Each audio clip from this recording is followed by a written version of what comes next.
I suppose one of the things to do is to remind you what the title of the talk is this evening. It's Rise of the Intelligent Machines, Future Battleground. Area of considerable interest in the press at the moment. A lot of people coming out and saying, oh, they're going to be the end of humanity, or actually it's going to be the saving technology for humanity. So a lot of mixed opinions. And this is going to be my take on things. And very quick introduction to myself. Yes, Father Ted impersonator extraordinaire. You are human, not an android. I am not yet fully an android, although there are times when I've been told I'm a zomboid by my children.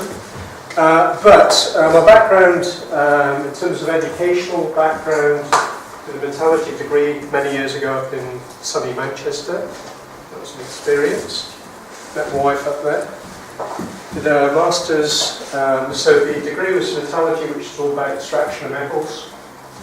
As I used to joke, it's about digging up dirt and making something valuable out of it. And then moved on to a master's in molecular science and material, which is looking specifically at refining things like silicon, gallium arsenide, which are used in lasers, electronics, high-speed electronics. But also started looking at composite materials, combinations of fibres and plastics. And then did a PhD in fibre-equal plastics. So this was specifically looking at how these materials are going to operate in supersonic aircraft fuselages. So I was working at a place called Farnborough at the time, late 80s. Then moved up to West Midlands to work on manufacturing. So I started understanding more about automation and robots, and vision systems used in automation. Then moved into a product development team with Jim, who was a battery chemist at the time. And we were looking at self-steering cars, which we're going to look at in a minute, and how to make them safe on the roads. And we made quite a lot of progress. So we actually had a Jaguar that we put on the roads on the M42. It wouldn't be allowed today, of course, because health and safety would say you can't do that. Even a machine that's being driven by Windows-based computers, which were renowned at the time for their blue screen of death. So some of the engineers said, I don't want to be sitting there when it gives me you have performed an illegal operation when you're doing 100 whatever miles standing automatic. So from there I moved into IT systems, so I spent some time working in IT. And the theme for a lot of this was, how do you design systems that do what's needed? And this sounds like a really, really trivial task, but it turns out it's one of the most complex things to do.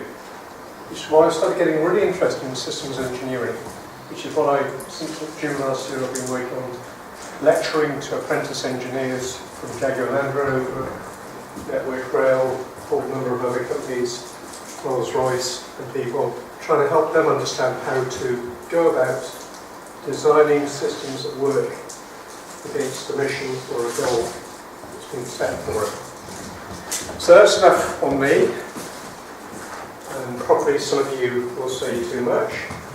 I'm going to introduce you to a young Kim Stansfield. So this was partway through my PhD. That's my wife, Sarah. That is me. I thought you were the baby. Yeah, I thought you were a very advanced baby doing PhD. Yeah. Bit of a prodigy, child prodigy. The little fact the very handsome child that my wife seemed to think he was at the time, Sean, who's now 31. One of the things that happened was that I can remember this quite distinctly. I was looking at this type of lad, this young offspring, our oldest child, and the question came into my mind, what is the best thing in the world I can do for this child? The answer I received instantaneously rather surprised me, and it was so disturbing. And I'll explain later where that answer, I think, came from. So let's go back in history now to the 1690s and Frenchman, René Descartes. Anybody in the room done any maths, sort of plotting of Cartesian coordinates? And you understand that Descartes was the guy who developed the system. So if you do an XY plot on a piece of graph paper,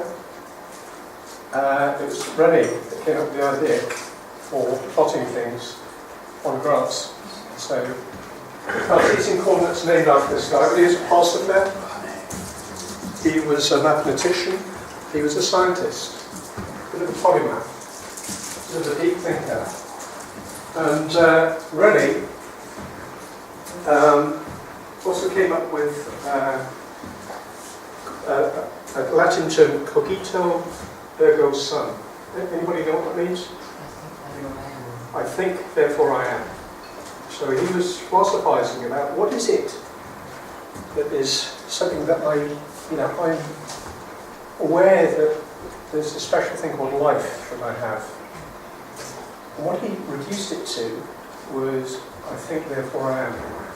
And in fact, René Descartes is recognised as one of the founding fathers of Western rationalist philosophy. So he's the guy that started to say, you can analyse the world from what you see around you.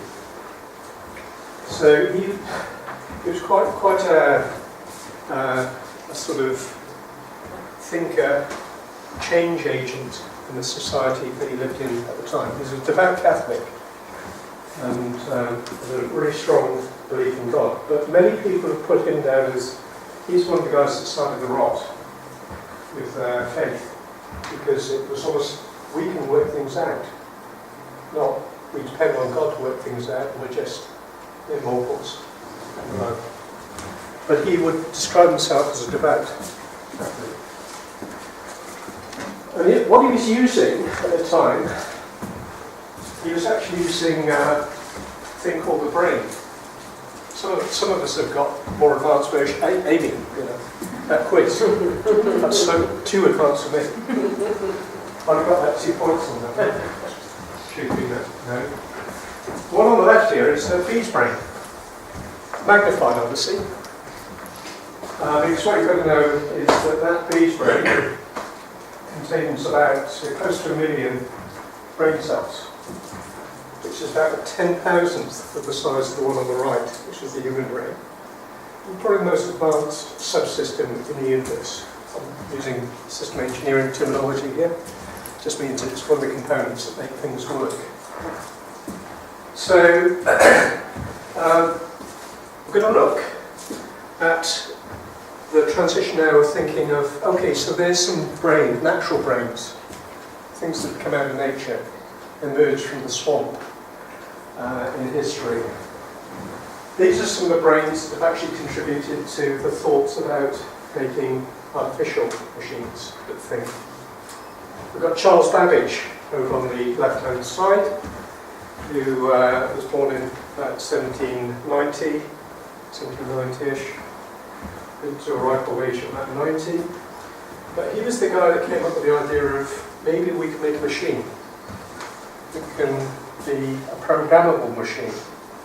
He didn't know how to think about programming, because that came down to this lady. So Ada Lovelace. And she was the daughter of a fairly famous poet called Lord Byron. Anybody heard of Lord Warwick? So he's known hedonist.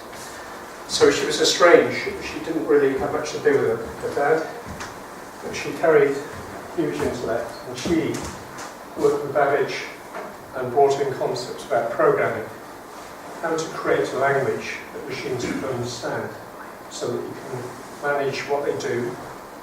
So she was really one of the moving forces, again, in the development of thinking machines. And there is a language, programming language today, called Ada. It's named after her. Moving much closer to home, a guy who was born in the 1920s, Alan Turing. Many of you will probably know of him through the film The Imitation Game. Yeah, which was about exploits at Bletchley Park, and about some of the things that happened in his life, because it was quite a sad story. And I thought it was an incredibly moving film. Because he actually committed suicide in his 50s. But he, almost single-handedly, stepped out of the thought patterns and created the ideas of how machines could think.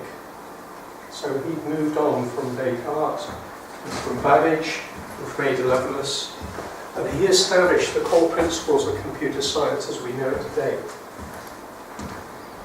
He was a mathematician. You could say one of the most advanced mathematicians the UK has seen, which is going so. Just a complete genius. And then we move forward to one of the answers that we had earlier. Do you remember the mention of the name John McCarthy? When was the AI term? And that's John McCarthy. And he worked very closely with this chap, Marvin Minsky. Fantastic name. I do wonder about getting myself change my name by default, because I think there is a scope for another Marvin in the world. But these two worked together, and in '56 they went to a conference together in the States where they were talking about artificial intelligence. So John had actually established the term.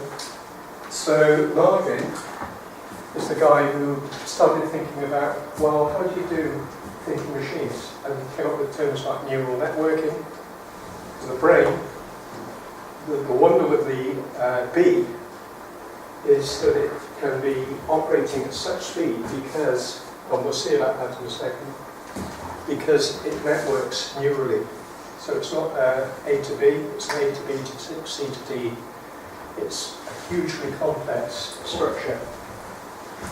And these guys started uncovering some of the things that now allow us to get to the question today, where we can ask, when's the first AI powered car going on the road? So I'm going to try and operate the technology now. So if I start shouting, we're going to go back to the bees. I must admit, when I first saw this, I was quite staggered by how many levels of subsystem are required to make a bee work in a community. So this is all about the ability to use a brain that's about 10,000th the size of our brain, but to be able to communicate very precise information that's critical to survival of the hive. It is about sharing the information, about not saying, I've got the food, but saying, this is where you can get food, guys. Okay? So, next one to the slides for a sec. So, we're now going to look at something that's a little more recently developed, which is, we're probably in the same problem here. There's another video behind this.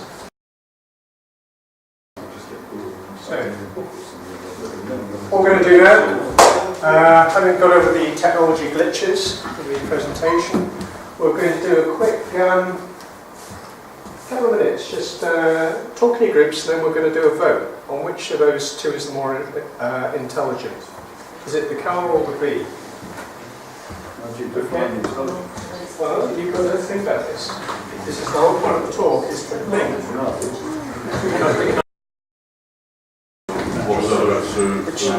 Basically, the underpinning of this talk this evening is thinking.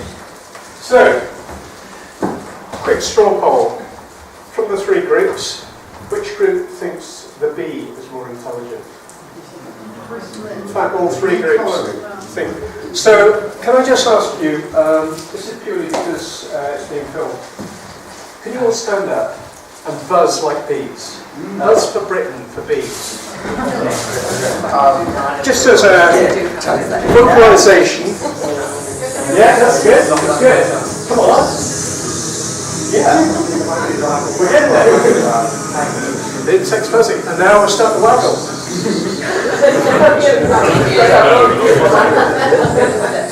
I'm seeing it. I'm seeing the bee behaviour coming through. Right, thank you for that. Can I just say that I agree. And one of the interesting things to find, that's an even bigger magnification of the bee's brain. Just think how complex that is sitting within the little cranium of an insect. As I say, about 1 million neurons planted in there. And compared with some of the most advanced computers in the world, that can process information about 630 times as quickly. So, as the fastest processor on the planet, the electronic artificial machine. The thing it obviously can't do is it can't keep doing that. So it tends to be for short periods while it's flying. But if you think what it's doing compared to the car, you might have picked up, the message was that the car was following the lines, which means the vision system was tied into the power steering system. The adaptive cruise control system that they didn't talk about in this, which is the missile guidance system sitting behind the bumper of the Audi, has been retrained to miss the car in front. So basically it slows the car down when something comes in front of it and then accelerates. But it's the driver that's actually telling it where to go. The driver is setting the mission for the car. And as a result, this can process information trillions of times a second. That's thousands of billions of process steps per second. It's just absolutely stunning. When you start to look behind and understand the science behind what's out there in nature, it is just gobsmacking. Bee. I remember it was a 3-year-old sitting on a bee. Not an experience. I had a real phobia for bees for a long time until I had heavily reinforced underpants. So, what's actually going on? And we heard a lot about the bee sensor. Well, in a car, we've got vision systems now. We've got the radar-based systems. We've got the steering angle sensor coming off electric power steering. I know this because Jim and I worked with the team that developed the prototype Jag back in the 90s. Some way ahead. I should just ask you, what do you think the major obstacle to putting intelligent cars on the roads is? What do you think it is? It's partly safety, and there's a big connection with safety, yeah. Human feeling of insecurity.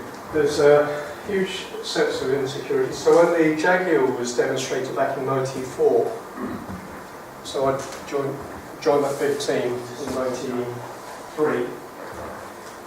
They took the Jaguar down to demonstrate it to the members of Parliament. And apparently one of the biggest problems they had was getting the guys to take their hands off the steering wheel. No, I can't! So that whole thing of, do we trust the technology? It's human, is that It's much of this is to do with the human psychology, but also the legal system. Because it's known by the car companies, if they release something that can be pointed at as the accident was not caused by my stupidity, it was the machine, they know that they will be sued into non-existence. So it's a lot of this is about building the confidence, starting to take away the fear that, and we saw recently an accident that Tesla was involved in, which is a self-steering car. So what's happening though behind, if you look at this from a system point of view, is there's sensing going on, there's a mission, a goal being set. In the car's case it's by the driver, in the bee's case it's by the bee. And my mind straight away says, where's that goal coming from? You know, what is actually putting that goal? How does it know that it needs to go and find food? Because this is all the kind of stuff that science isn't very good at answering at the moment. You know, it's wrapped under, maybe it's evolution. Well, I can see that evolution plays their part. But how Is that bit right? How has it been programmed? The car's been programmed. You know, it's been set with a set of rules that engage with the information that's coming in from the sensors that translates the sensor information and the goal that's been set by the driver into a set of actions. I'm going to adjust the steering system, I'm going to adjust the brakes, I'm going to adjust the accelerator.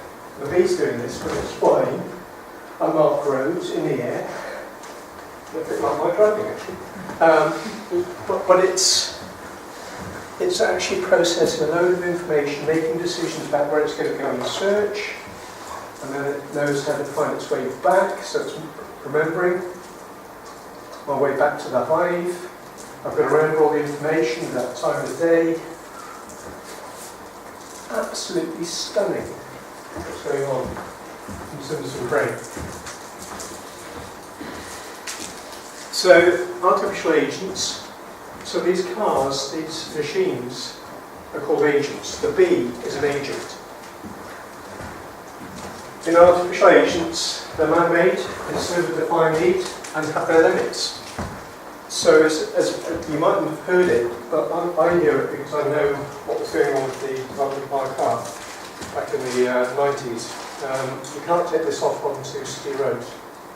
It's designed for use on motorway, which caused quite a few interesting exercises of self-restraint and guys trying not to scream when inadvertently took one of the cars off an autobahn at 170 kilometres an hour. And of course the car couldn't see anything in front, so it said, right, accelerate! And the guys in the back seat said, but there's a roundabout! Woo! Luckily they intervened quick enough and they didn't kill themselves. Okay, we're going to look at another video now. And this is what happens when people, right.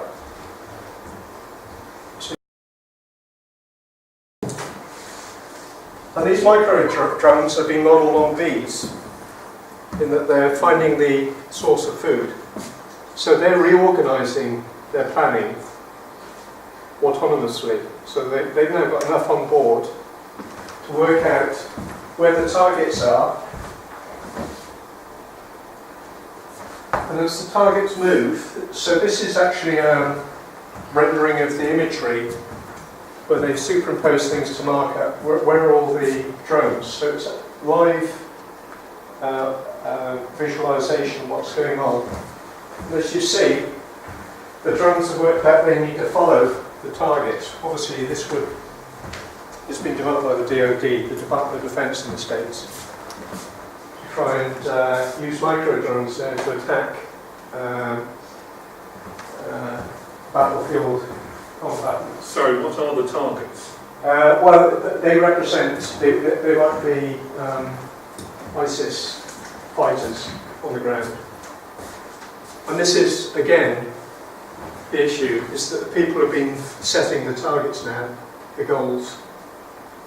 So this is what happens when you apply it to a battlefield situation. So I work for Northrop. So this is going back to it's quite a spooky sound, isn't it? That's the loud sound of the drones.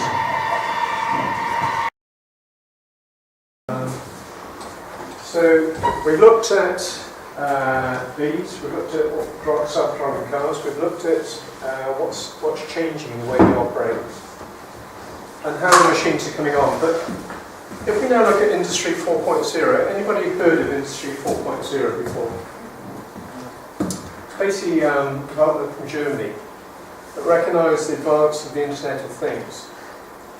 And they realised that their companies have to be able to work in a connected way to compete in the world. So Industry 4.0, it's an interesting video from Siemens.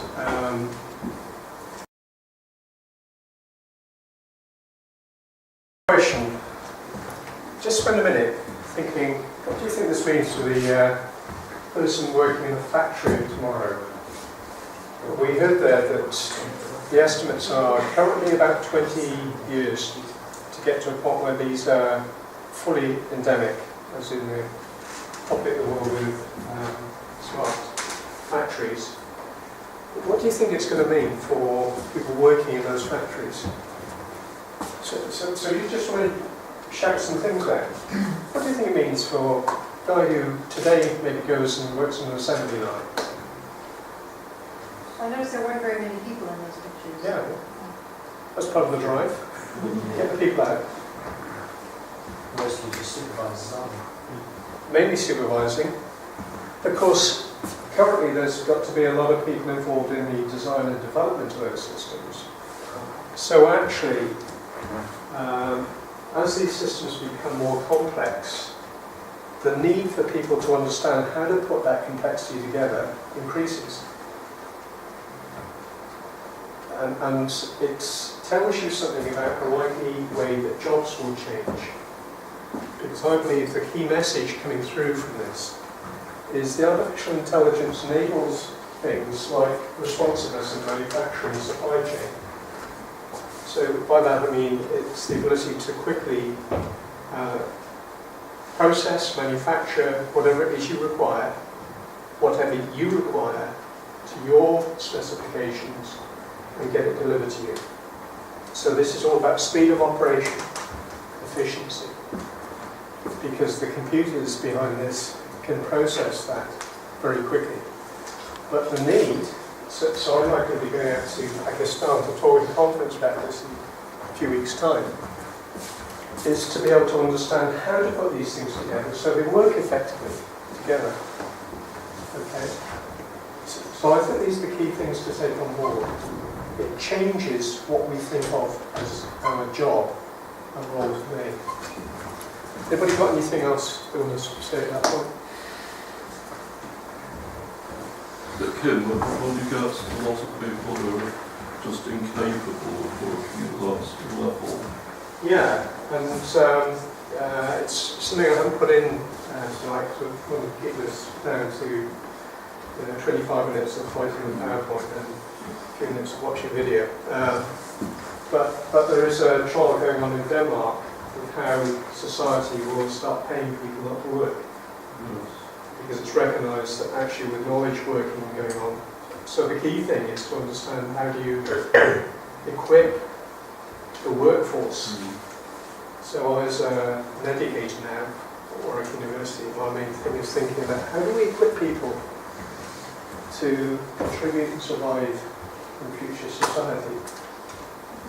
One time you see, teach them how to do engineering. It's not just that, Sorry, Steve. But isn't one likely to happen to be what's happening now? Namely that you get a group of well-equipped, intelligent people who are earning a lot, and a lot of people thrown out of jobs who will be earning nothing, or very little, because the state will have no interest in paying them. Yeah.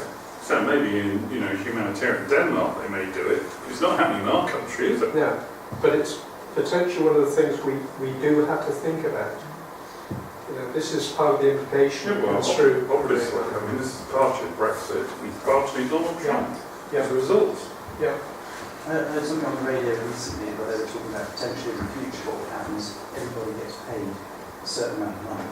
So rather than having a benefit system, everyone gets £10,000 a year. And if you work, you get that money on top.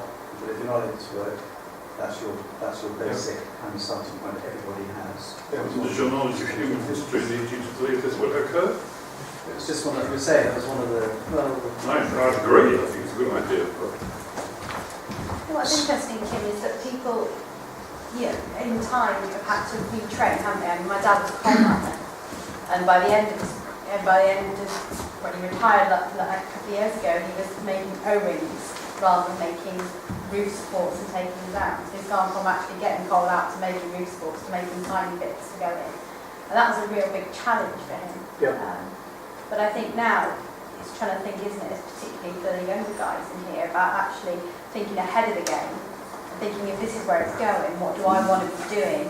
This is exactly and trying to train yourself ahead of the game almost. It's really interesting. And it comes back, just as you say, Amy, because I think this is all about adapting to change. The genie is out of the bottle. It will impact us in so many different ways. We're going to look at the final piece of the jigsaw now, but it's almost learning to adapt to new rules. And society, you're absolutely right, it's very, very poor at doing this. It only waits for a couple of disasters to happen, which is social level disasters. Because we're trying to hold on to the way we've done things from the past. And there is going to be a transition point, and it will be bumpy. But as you say, Amy, it's about thinking through how do I get ready for the changes that are coming, because they're going to happen pretty quickly. And a few people can retrain to do it, but all the ones who are thrown out of work, who now no longer have jobs, even ones they can retrain for.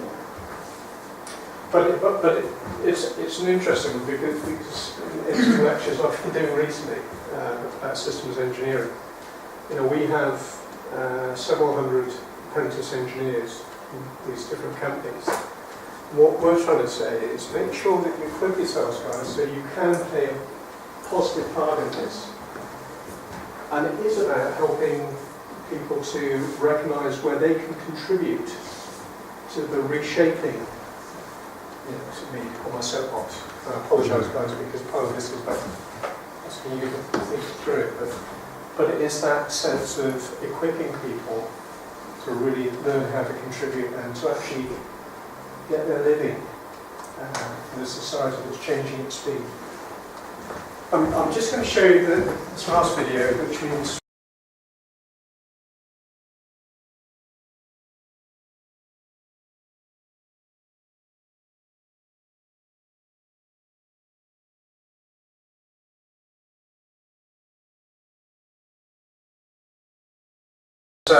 Watson a few years ago successfully beat Grandmaster at chess, and then it started doing other things.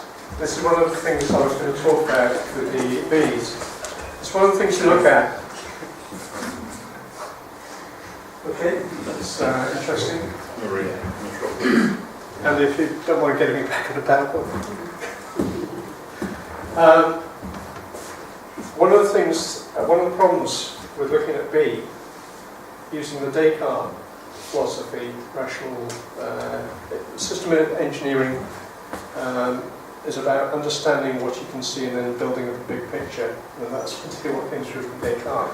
With a B, you can never predict what would happen when you put a load of them together.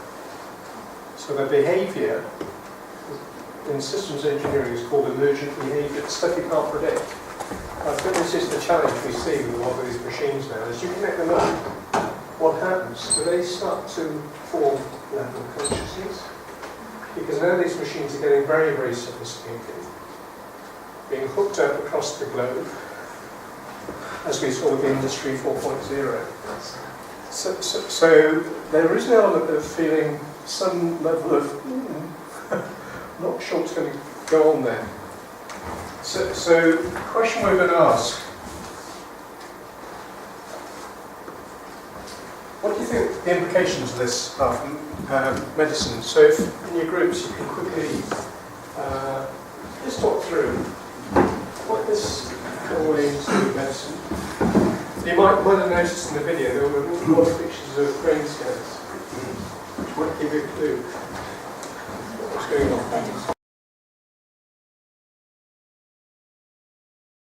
So, any quick comments going back in terms of medicine? Impact? Diagnostics? Maybe simple repetitive surgery. Yeah, so simple repetitive. Ability to diagnose.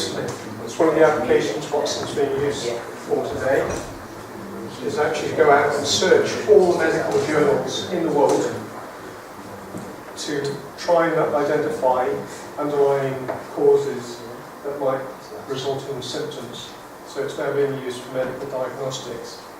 That's correlating information. It's correlating information.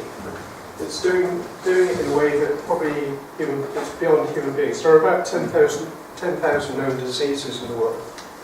So when you sit in front of GPs, expect them to remember the details more than maybe 100. It's going stuff. This system and look at everything. So it's got no limit in terms of how much information you can put in and process more and more. But indeed, I've been talking to the guys from the IBM, they call themselves the Internet of Things team, which is basically a group that look after Watson. And they're just offering it now as a free service to go and find out how you can use it in your business to analyse markets. And I'm talking to them about how do you use this to help design better systems by analysing what's going on in social media. Then you've got the issue about sorting information out into good information, bad information. That's a really important issue. So there is so much joke out there that ability to filter through and say actually, but it's false information. Very big issue. What about the ability that some humans have to intuit things? So at a kind of non-formalisable level. But I've got a feeling I've seen this before. I've got a hunch about this or whatever. Yeah. Well, that brings us nicely on to a couple of questions. So we've actually had some answers, but what can machines do that humans aren't so good at? Yeah, repeatable. They tend not to go to sleep unless somebody pulls the plug out. Lossless memory. Memory is almost infinite. What can be stored? Speed. So they don't make mistakes. They don't make mistakes assuming that they've understood, as we saw, understood the question. Okay, we've got the. So, what can humans do?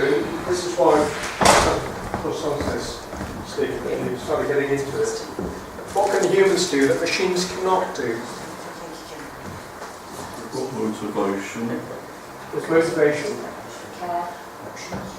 The big one to my mind. It's going to tie up with what I say here. Care, and I would say for passion. But like a sense of hope. What a huge one this is. In difficult situations, so often people get through because they have a hope in something for the future.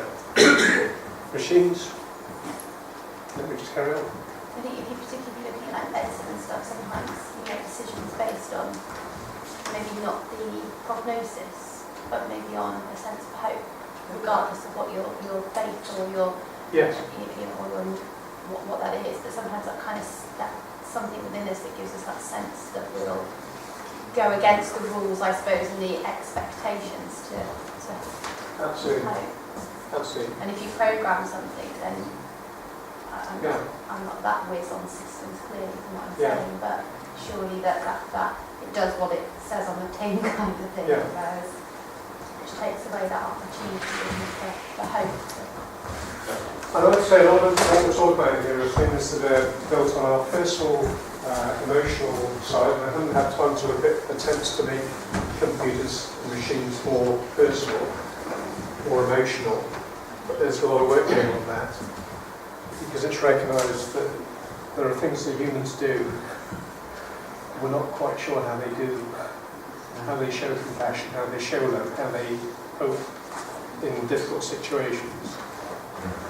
Which takes me on to this difficult situation. I mentioned earlier a question I asked, which was, what's the best thing in the world I can do for Sean McCron? I nicknamed him Sean McCron. It rhymed. And he was a bit of a prawn. I was shocked by an instantaneous answer. So I've raised this as just a thought in my head. And I was an agnostic, close to atheist at the time, when this picture was taken. And the answer that came back were 2 words. And really quite shocking for me. Because I was doing a PhD, I was in a lab full of a bunch of atheists. And I knew, if I said, I've got a message from God that I'm supposed to follow Jesus because that will help my children, my child at the time, by following Jesus. It was tough. It's some of the best arguments I've had in on that. Then I discovered my PhD supervisor was a Christian. Jeff Pritchard, some of you know. And he started giving me books that made me laugh about how painful it is coming through as you're a Christian. You've been telling everybody, no, we don't believe God, as I've been doing. And so I'm just going to finish with a couple of things, because the evidence I've then secured since that point back in '86, the evidence has started to almost get me to a point, and I apologise, guys, because I'm not a whack job, right? Well, I probably am. Not the way you think, but it was almost a sense of there is so much evidence starting to build up here. Everything I'm starting to see now, I'm starting to see with a different light.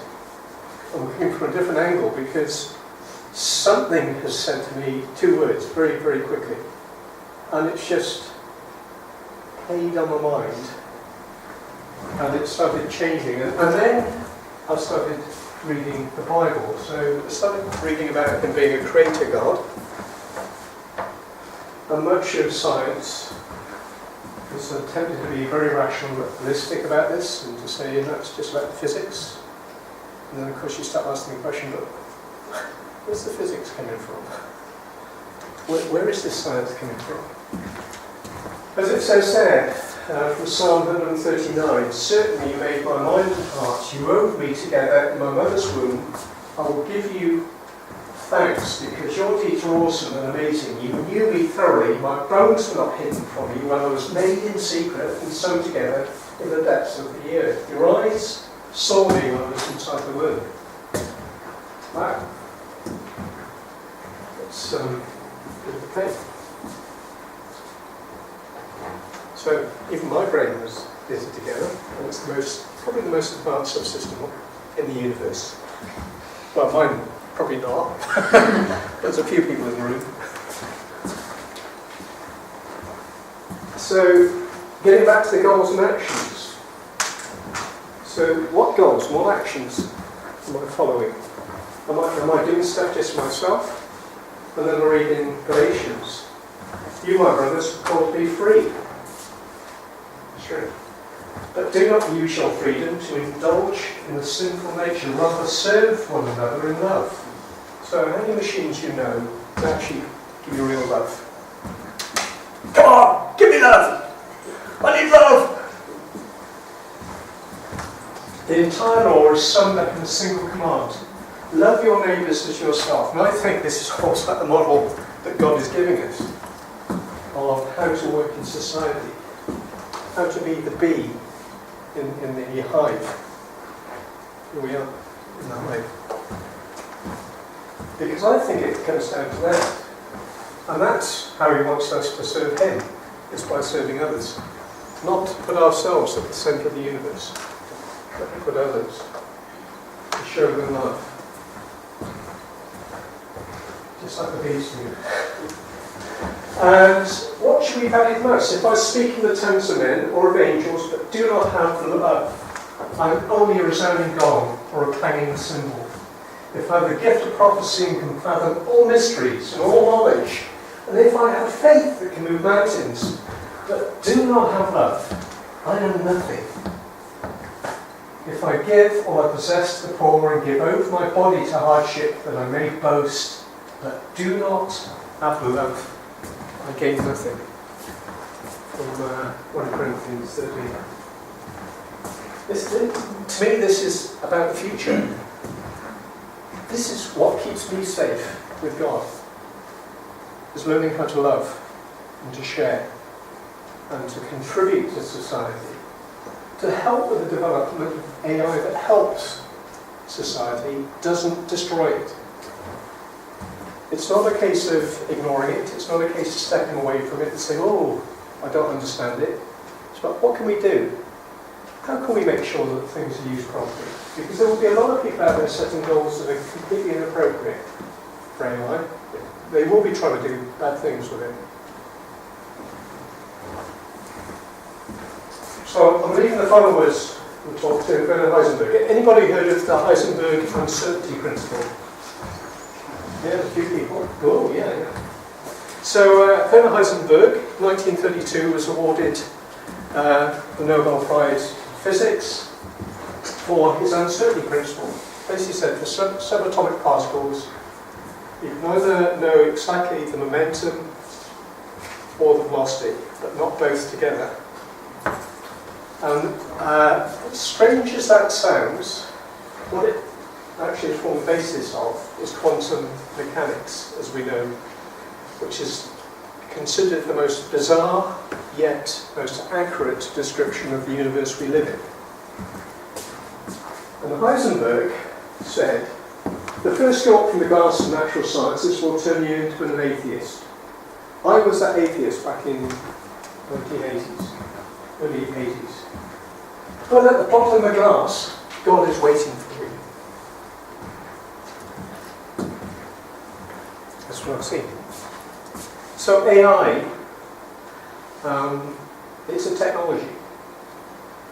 It will have ramifications on everybody's life. Over the next 20 years, we'll see more and more of it seeping in. But I think our goals, our position in society is actually defined by God and about how we respond to Him.